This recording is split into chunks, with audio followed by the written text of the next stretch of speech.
1 Kings chapter 22. For 3 years there was no war between Aram and Israel. But in the 3rd year, Jehoshaphat, king of Judah, went down to see the king of Israel. The king of Israel said to his officials, "Don't you know that Ramoth-Gilead belongs to us, and yet we are doing nothing to retake it from the king of Aram?" So he asked Jehoshaphat, "Will you go with me to fight against Ramoth-Gilead?" Jehoshaphat replied to the king of Israel, "I am as you are, my people as your people, my horses as your horses." But Jehoshaphat also said to the king of Israel, "First seek the counsel of the Lord." So the king of Israel brought together the prophets, about 400 men, and asked them, "Shall I go to war against Ramoth-Gilead, or shall I refrain?" "Go," they answered, "for the Lord will give it into the king's hand." But Jehoshaphat asked, "Is there no longer a prophet of the Lord here whom we can inquire of?" The king of Israel answered Jehoshaphat, "There is still one through whom we can inquire of the Lord, but I hate him because he never prophesies anything good about me, but always bad. He is Micaiah, son of Imlah." "The king should not say such a thing," Jehoshaphat replied. So the king of Israel called one of his officials and said, "Bring Micaiah, son of Imlah, at once." Dressed in their royal robes, the king of Israel and Jehoshaphat, king of Judah, were sitting on their thrones at the threshing floor by the entrance of the gate of Samaria, with all the prophets prophesying before them. Now Zedekiah, son of Kenana, had made iron horns, and he declared, "This is what the Lord says, with these you will gore the Arameans until they are destroyed." All the other prophets were prophesying the same thing. "Attack Ramoth-Gilead and be victorious," they said, "for the Lord will give it into the king's hand." The messenger who had gone to summon Micaiah said to him, "Look, the other prophets without exception are predicting success for the king. Let your word agree with theirs and speak favourably." But Micaiah said, "As surely as the Lord lives, I can tell him only what the Lord tells me." When he arrived, the king asked him, "Micaiah, shall we go to war against Ramoth-Gilead or not?" "Attack and be victorious," he answered, "for the Lord will give it into the king's hand." The king said to him, "How many times must I make you swear to tell me nothing but the truth in the name of the Lord?" Then Micaiah answered, "I saw all Israel scattered on the hills like sheep without a shepherd, and the Lord said, 'These people have no master. Let each one go home in peace.'" The king of Israel said to Jehoshaphat, "Didn't I tell you that he never prophesies anything good about me, but only bad?" Micaiah continued, "Therefore hear the word of the Lord. I saw the Lord sitting on his throne, with all the host of heaven standing round him on his right and on his left. And the Lord said, 'Who will entice Ahab into attacking Ramoth-Gilead and going to his death there?' One suggested this, and another that. Finally, a spirit came forward, stood before the Lord, and said, 'I will entice him.' 'By what means?' the Lord asked. 'I will go out and be a lying spirit in the mouths of all his prophets,' he said. 'You will succeed in enticing him,' said the Lord. 'Go and do it.' So now the Lord has put a lying spirit in the mouths of all these prophets of yours. The Lord has decreed disaster for you." Then Zedekiah, son of Kenana, went up and slapped Micaiah in the face. "Which way did the spirit from the Lord go when he went from me to speak to you?" he asked. Micaiah replied, "You will find out on the day you go to hide in an inner room."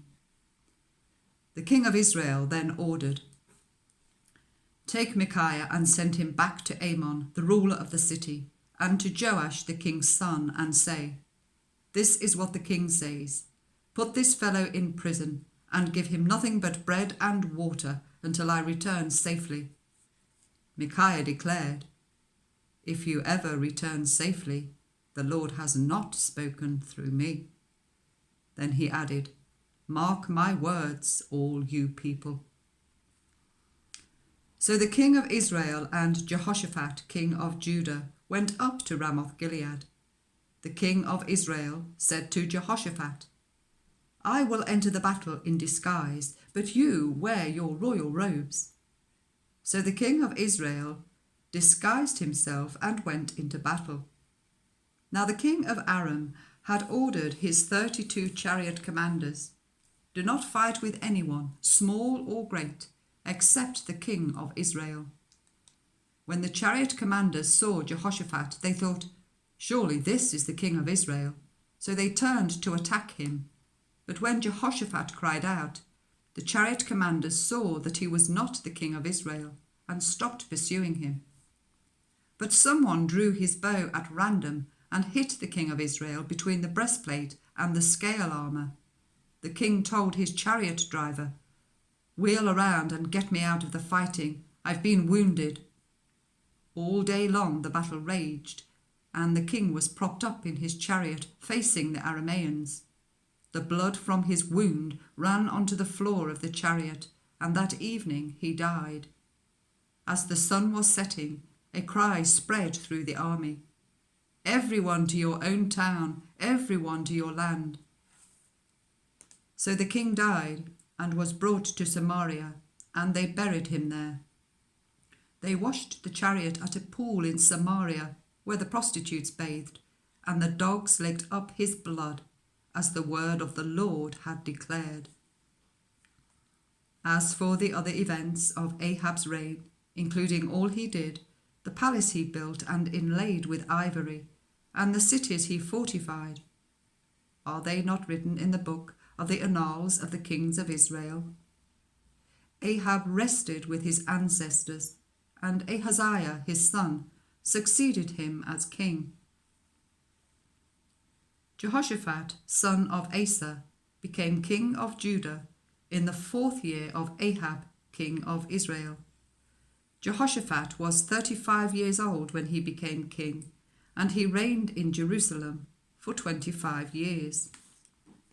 His mother's name was Azubah, daughter of Shilhi. In everything he followed the ways of his father Asa, and did not stray from them. He did what was right in the eyes of the Lord. The high places, however, were not removed, and the people continued to offer sacrifices and burn incense there. Jehoshaphat was also at peace with the king of Israel.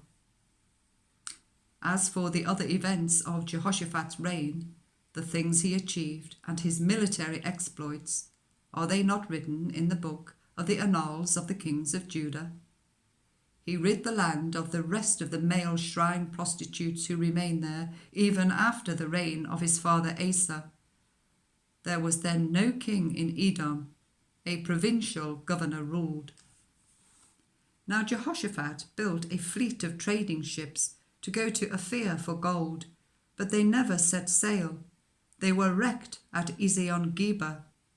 At that time, Ahaziah, son of Ahab, said to Jehoshaphat, Let my men sail with yours.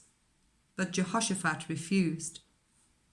Then Jehoshaphat rested with his ancestors and was buried with them in the city of David, his father. And Jehoram, his son, succeeded him as king. Ahaziah, son of Ahab, became king of Israel in Samaria in the 17th year of Jehoshaphat, king of Judah, and he reigned over Israel for 2 years. He did evil in the eyes of the Lord, because he followed the ways of his father and mother, and of Jeroboam, son of Nebat, who caused Israel to sin. He served and worshipped Baal, and aroused the anger of the Lord, the God of Israel, just as his father had done.